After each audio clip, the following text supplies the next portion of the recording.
Have you ever found yourself in a pickle or heard someone exclaim they're selling like hotcakes? It's fascinating how often we sprinkle our conversations with phrases that sound more at home in the kitchen than in everyday chat.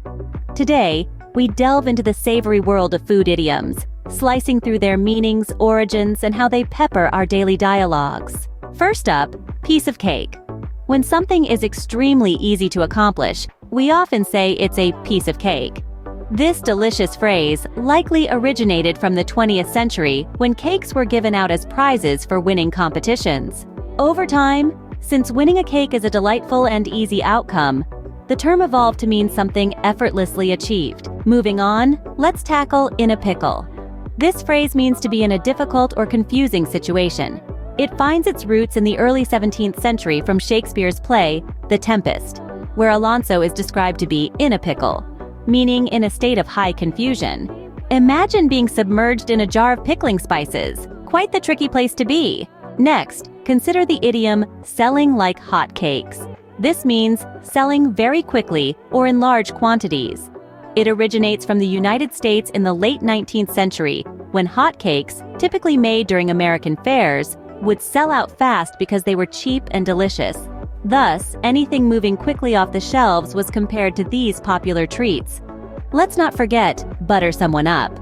This means to flatter someone, usually to gain a favor. Historically, an ancient Indian custom involved throwing balls of clarified butter at statues of the gods to seek favor and forgiveness. This practice was later picked up by the West, where the phrase took on a metaphorical meaning. Now, the big cheese. This idiom refers to an important or influential person.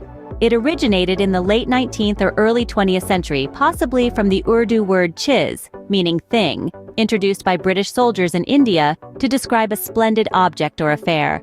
In America, it was associated with those who had the wealth to purchase whole wheels of expensive cheese, hence an important person. Lastly, spill the beans.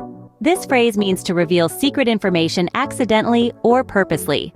It traces back to ancient Greece, where beans were used to vote anonymously. The votes were cast by placing a white or black bean in a jar.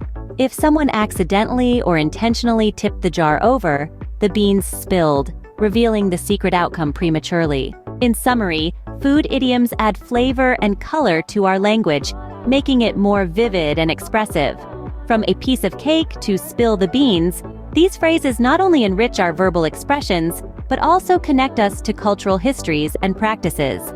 They remind us that language is not just a tool for communication, but also a repository of history and identity. So next time you hear or use one of these tasty expressions, savor the rich linguistic feast they offer.